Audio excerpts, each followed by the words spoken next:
Magandang araw, Bayang Pilipinas. Nandito na naman tayo, magkikwentuhan tayo. Ano bang mga sariwang balita at maiinit na mga report ang ating pong naririnig ngayon. Maging sa radyo, sa ating pong mga tablet, sa YouTube, lahat.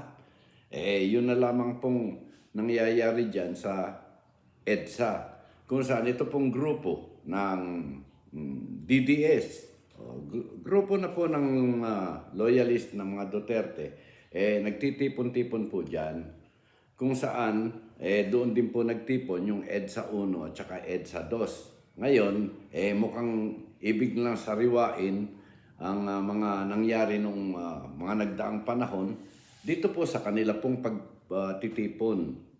At kapansin-pansin na mukha po yatang hindi lumalago ng mainam. Ikaapat na araw na pero maluwag pa rin ang karsada. Hindi po sila nakakaistorbo ng malaki at ang pagtitipon nila ay parang mga isang unionista lamang para hong nagprotestang union sa isang factory. Ganun lamang po sila karami. Hindi po natin sinasabing kokonti sila, pero kung ano man ang dahilan, alam niyo ho naman ang hirap ng buhay ngayon. Di ba? Ang sama pa ng panahon, uulan, aaraw. Yung iba siguro, marami man po ang gustong lumahok dyan, iniiwasan na lamang nila magkasakit. Pero yung mga kwento na kesyo ang iba dyan ay bayaran at mga binibigyan ng baon, siguro naman hindi po naman masama yung, halimbawa mag-abutan sila at sila po ay magkakakwadra hindi man magkakakilala, kung abutan ka ng pamasahe mo pa uwi, wala naman sigurong masama doon.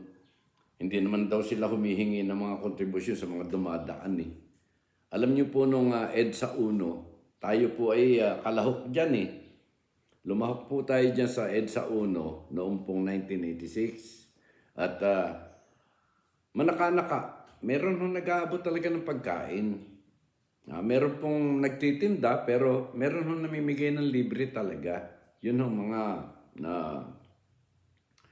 sumusuporta po dito kay dating Pangulo at namayapa na si Cory Aquino.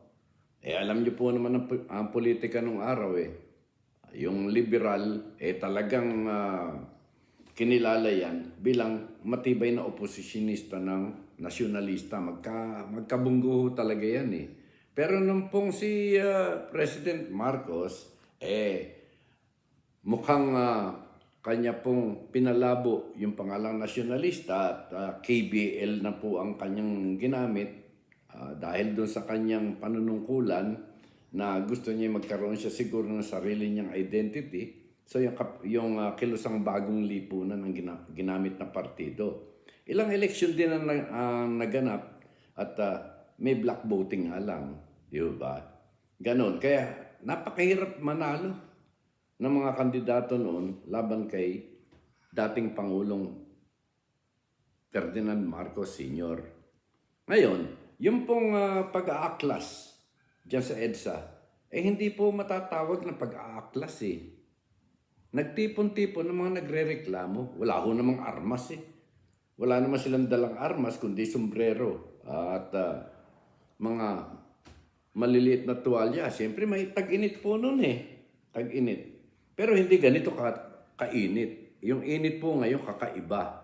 Hindi katulad ng init ng araw na kaya mo pang paypayan ang sarili mo para ikaw mapreskuhan. Ngayon hindi Di ba? Kaya itong nangyayari ngayon dyan sa EDSA, pagbabakas nila, baka akala nila may ibalik na yung mga sariwang alaala ng pagpoprotesta. Alam ko ito pong dating Pangulong Digong at kanyang ina, talaga pong kasama po doon sa laban kay Marcos Yung pong si Nanay Suling, Soledad Duterte, talaga pong anti-Marcos yan. Kaya nga po nung nagwagi nga ba? Okay. Namutawi yung pagbibigay kapayapaan. Siguro pinagpala na rin tayo ng Diyos doon sa panahong yon, para hindi magkagulo ang Pilipinas. Kaya ito pong si dating Pangulong Cory nakapamuno. Pero nang makapamuno po itong si Cory Aquino, yung pong kanyang grupo na PDP Unido, PDP Laban Unido, nawala po yun Natabunan po yun ng LDP. Sapagkat ang namuno na po, pag-upo ni Cory sa Kongreso at Senado, mga liberal. Samantalang ang lumaban doon sa eleksyon laban kay Marcos, yung pong PDP Laban Unido. Napalitan po ng liberal yan sapagkat yun po yung mga karancho Karancho ni Ninoy. Pero nung nakakulong si Ninoy, hindi po yan nadalo. Natatakot, di ba? Ma-identify. Wag naman magagalit sa akin yung kaluluwa ng mga namayapa ng mga liberal. Katulad po ni Mitra, ni Salonga. Hindi po namin nakita sa EDSA yan Ang nakita namin sa EDSA, yung pong mga sumuporta. Hindi ka partido. Yung mga sumuporta. At hanggang sa na-establish yung gobyerno ng Cory administration. At mula kay Cory, pumalit po sa kanya si Fidel Valdez Ramos. Pagkatapos kay Fidel Valdez Ramos, si ERAP. Pagkatapos kay ERAP, si GMA, si Gloria Macapagal Arroyo. Di ba? Pagkatapos kay Gloria Macapagal Arroyo, si Pinoy. Pagkatapos kay Pinoy, si Digong. Okay? Ilan po yun? Di ba? Ang naging utang po, 3 trilyon. Noon pong bago dumating si Digong. 3 trilyon. Ibig sabihin, sapin-sapin na po yun. Mula kay Cory hanggang kay Pinoy. Pero kay Digong, 3 trilyon siya lang. Bakit? Bigyan naman natin ng katwiran. Di ba? Nagkaroon ng pandemic Ito nang binabanata na nga ito ni Gordon ngayon Nakesyo yung mga biniling gamot, overpriced, may ghost deliveries pa. Pero sino ho ba ito si Gordon?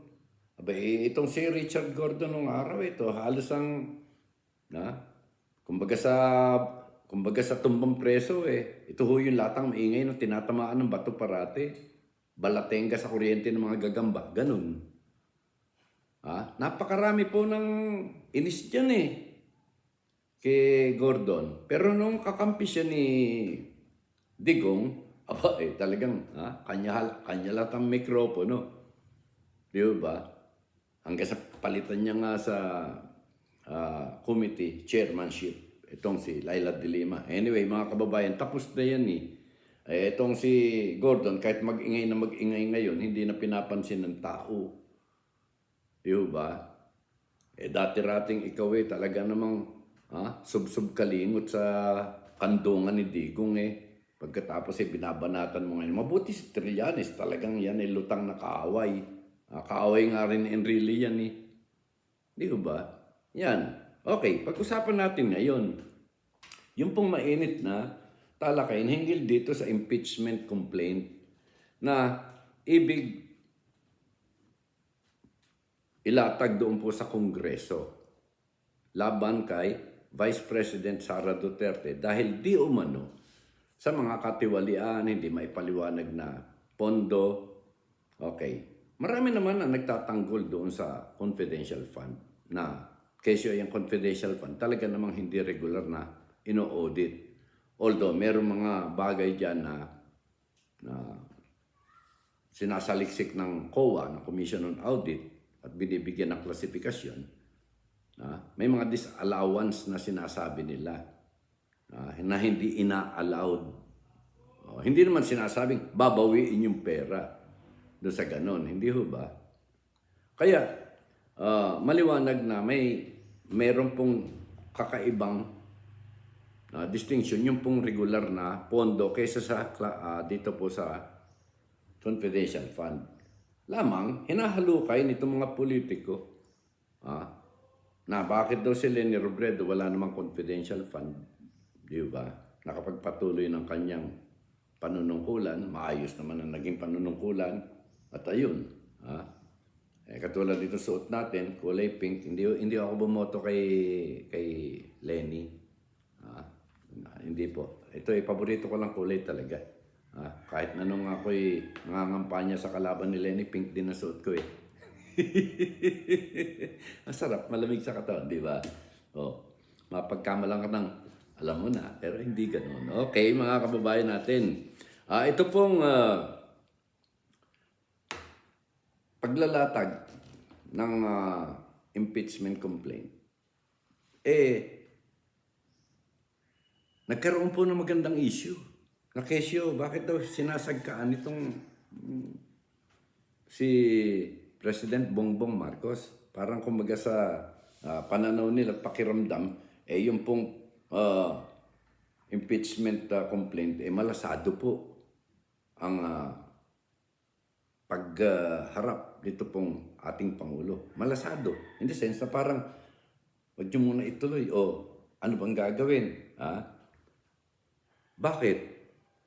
Kasi nga, ang nagsusulong nito, mainit pong nagsusulong itong dalawang makakaliwang personalidad.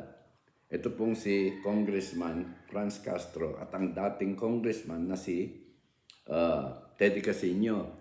Gustong-gusto nilang ma-file yung impeachment complaint. Ano po bang kulay nun? Di ba?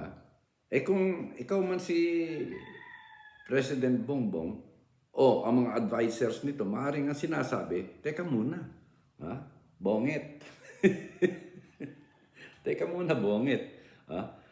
Totoong ikaw ay pinagbantaan ng buhay niyo mag-asawa, pati speaker, maaaring ito ay ground na rin ng hindi magandang asal.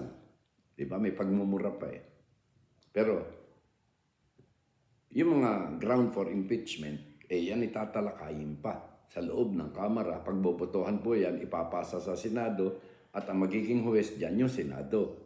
Kung tama ang bilang, saka magkakatuloy yan. Kung kabado naman baka magkatuloy yan nga, pwede naman mag-resign. Diba? Pwede mag-resign katulad ng ginawa ni Erap. Nung alam niya delikado siya, nag-resign na lang. Di pwede pang tumakbo. Kasi pagka na-impeach ka ng tuloy, hindi ka na pwedeng tumakbo kahit barangay captain. Ganun po yung batas na yan. Okay. Ano po ang kulay? Ano ang kamalasaduhan na nangyayari kay President Bongbong? Pagka ito itinuloy at nagkaroon ng numero, sino po ang babalandrang nakabandila rito? Yung makakaliwang grupo. Di ba? Sasabihin, teka muna, kung hindi dito sa grupong ito makakaliwang nito hindi na-impeach yung ating kinaiinisan o yung kalaban natin. Siyempre, naiinis yung kalaban. Pagkakakampi, nandun nga sa EDSA, sa Sayay, di ba? Konti nga lang sila. Pero malay mo kung dadami, di ba?